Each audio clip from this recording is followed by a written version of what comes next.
السلام علیکم ورحمۃ اللہ تعالی وبرکاتہ۔ نحمدہ ونصلی علی رسولہ الکریم، اما بعد فاعوذ باللہ من الشیطان الرجیم، بسم اللہ الرحمن الرحیم۔ النکاح من سنتی، صدق اللہ المولانا العظیم وصدق رسولہ النبی الکریم، ونحن علی ذلک لمن الشاہدین والشاکرین والحمد للہ رب العالمین۔ معزز سامعین کرام، ابھی میں نے خطبہ مسنونہ کے بعد قرآن مجید کی حدیث پاک کا ایک ٹکڑا تلاوت کرنے کا شرف حاصل کیا ہے۔ آئیے ایک مرتبہ درود شریف پڑھیں۔ اللہم صلی علی سیدنا مولانا محمد معدن الجود والکرم وآلہ وبارک وسلم، صلاۃ و سلام علیک یا رسول اللہ صلی اللہ تعالی علیہ وسلم۔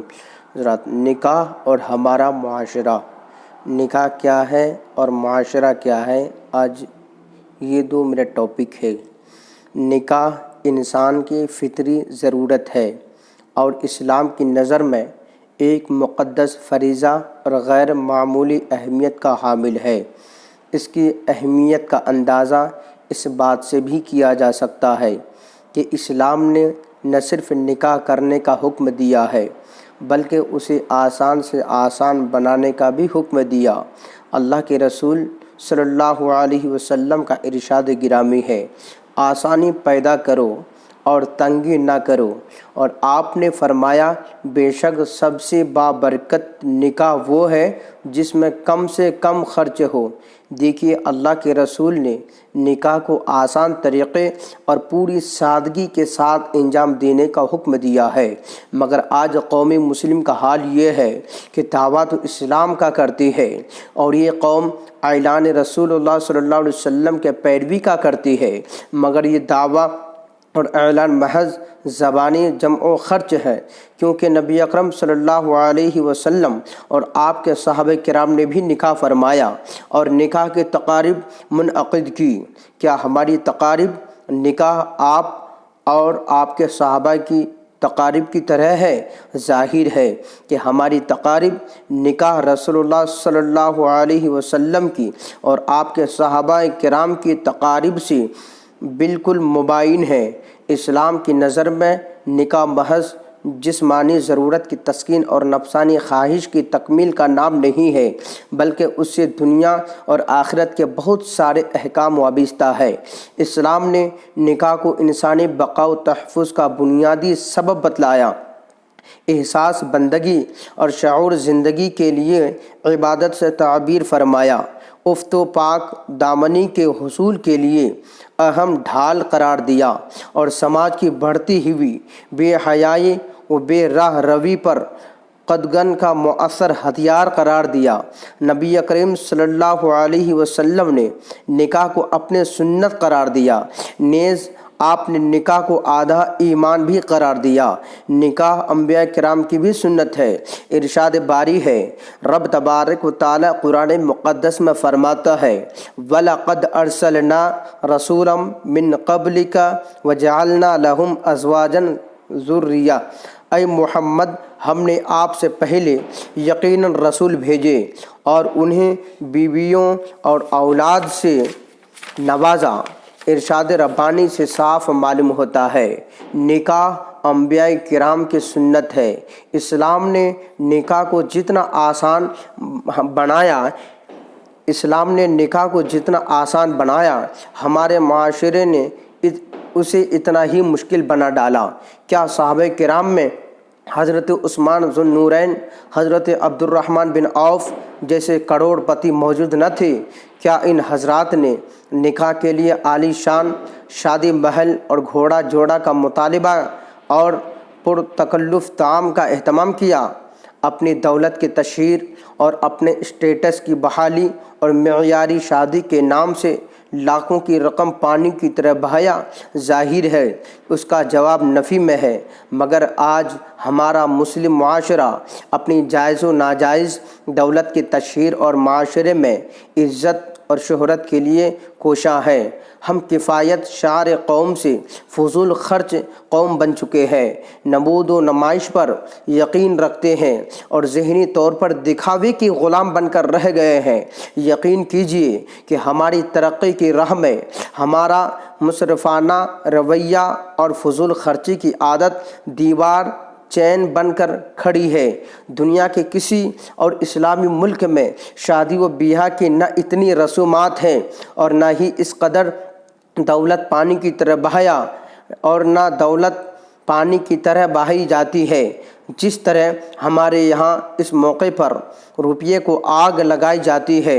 پھر تقریبات میں بھی زمانے کی ترقی کے ساتھ ساتھ نئے اخراجات کا اضافہ ہو رہا ہے، نئے مطالبے سامنے آ رہے ہیں، چھوٹی بڑی رسمیں وجود پذیر ہو رہی ہے۔ غرض فضولیات کا ایک ڈھیر ہے جس نے شادی کو غریب متوسط طبقہ کے لیے ایک ایسی ذمہ داری میں تبدیل کر دیا ہے جو عام طور پر صرف حلال آمدنی سے پوری نہیں ہو سکتی، لہٰذا اسے پورا کرنے کے لیے کہیں نہ کہیں جائز و ناجائز ناجائز ذرائع کا سہارا لینا پڑتا ہے، اور اس طرح نکاح کا یہ کار خیر نہ جانے کتنے حرام کاموں اور کتنے گناہوں کا مجموعہ بن کر رہ گیا ہے۔ شادی کے موقع پر لڑکی والوں کی طرف سے لڑکے والوں کو یا اس کے گھر والوں کو کچھ نقد اور سامان دیا جاتا ہے جسے ہم اور آپ جہیز کہتے ہیں۔ جہیز وہ چیز ہے کہ جب بیٹی جوانی کے دہلیز پر قدم رکھتی ہے تو اسی وقت سے اس کے ماں باپ کا چین و سکون چھین جاتا ہے۔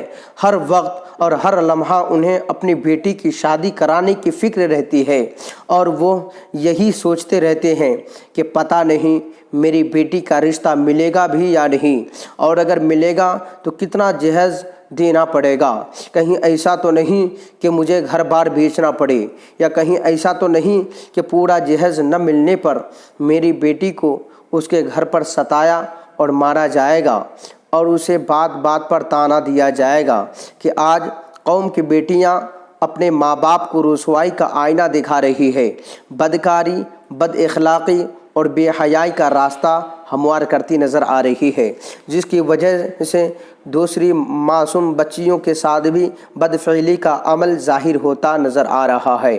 دوسری معصوم بچیوں کے ساتھ بھی جبراً بدفعلی ہو رہی ہے، اور یہی وجہ کہ آج پورے ملک میں کیا بلکہ پوری دنیا میں زناکاری عام ہو چکی ہے۔ آج ملک ہندوستان میں بھی اس رسم میں پیش نظر آ رہا ہے۔ شادی و بیاہ میں خرافات و رسومات کا سدباب ہر مسلم کا فریضہ ہے۔ سب سے پہلے تو با اثر اور خوشحال لوگ اپنی شادیوں کی تقریبات میں حتی الامکان سادگی اختیار کریں اور ہمت کر کے ان رسوموں کو توڑیں جنہوں نے شادی کو ایک عذاب بنا کر رکھ دیا ہے اور زنا کا راستہ ہموار کر دیا ہے۔ دوسرے، اگر دولت مند افراد اس طریق کار کو نہیں چھوڑتے تو کم از کم محدود آمدنی والے افراد یہ طے کر لیں کہ دولت مندوں کی حرص میں اپنا پیسہ اور توانائیاں ضائع کرنے کے بجائے اپنی چادر کے مطابق پاؤں پھیلائیں گے اور اپنی استطاعت کے حدود سے آگے نہیں بڑھیں گے۔ اس سلسلے میں اگر ہم مندرجہ ذیل باتوں کا خاص اہتمام کر لیں تو امید ہے کہ مذکورہ خرابیوں میں انشاءاللہ تعالی نمایاں کمی واقع ہوگی۔ خاص نکاح اور ولیمہ کے تقریبات کے علاوہ جو تقریبات منگنی، مہندی، ابٹن، چوتھی اور جمعگی وغیرہ کے نام سے رواج پائی گئی ہے، ان کو یکسر ختم کیا جائے اور یہ طے کر لیا جائے کہ ہماری شادیوں میں یہ تقریبات نہیں ہوگی۔ فریقین اگر واقعی محبت اور خوش دلی سے ایک دوسرے کو کوئی تحفہ دینا یا بھیجنا چاہتے ہیں، وہ کسی باقاعدہ تقریب اور لاؤ لشکر کے بغیر سادگی سے پیش کر دیں گے۔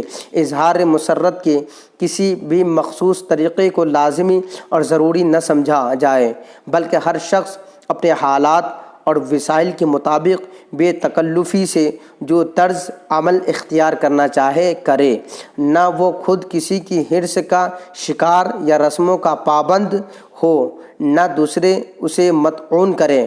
نکاح اور ولیمے کی تقریبات بھی حتی الامکان سادگی سے اپنی وسائل کی حد میں رہتے ہوئے منعقد کی جائے، اور صاحب تقریب کا یہ حق تسلیم کیا جائے کہ وہ اپنے خاندانی یا مالی حالات کے مطابق جس کو چاہے دعوت دے اور جس کو چاہے دعوت نہ دے۔ اس معاملے میں بھی کسی کو کوئی سنجیدہ شکایت نہیں ہونی چاہیے۔ شادی بیاہ کے معاملات میں اسراف کے بجائے بہترین انسانی اقدار اور مفید معاشرتی رویوں پر زیادہ سے زیادہ زور دینا چاہیے۔ بے جا رسموں کا بوجھ دلہن والوں پر ہو، نہ دلہے والوں پر، مہمان پر ہو نہ میزبان پر۔ تقریبات میں سادگی، متانت اور شائستگی کا پہلو نمایاں ہو، بزرگوں کی ہدایت کا احترام کیا جائے اور بچوں کے تقاضوں کو خوش اسلوبی سے سلجھایا جائے۔ ایسے ہی باتوں پر عمل درآمد سے ایک ایسے معاشرے کے خواب کو حقیقت میں بدلا جا سکتا ہے جہاں کے افراد پریشانیوں، الجھنوں اور ذہنی تناؤ سے محفوظ و مامون ہو۔ زندگی کے تقاضے بہت سادہ ہیں، فطرت سادگی پسند ہے، لیکن ہم لوگ اپنے ہاتھوں سے اپنی زندگیاں مشکل بناتے اور فطرت کو آلودہ کرتے ہیں۔ اللہ تعالیٰ ہر ایک مسلمان کو اپنے پیارے نبی صلی اللہ علیہ وسلم کے سنت پر چلنے کی توفیق عطا فرمائے اور نکاح کے بے جا اسراف سے بچنے کی توفیق عطا فرمائے۔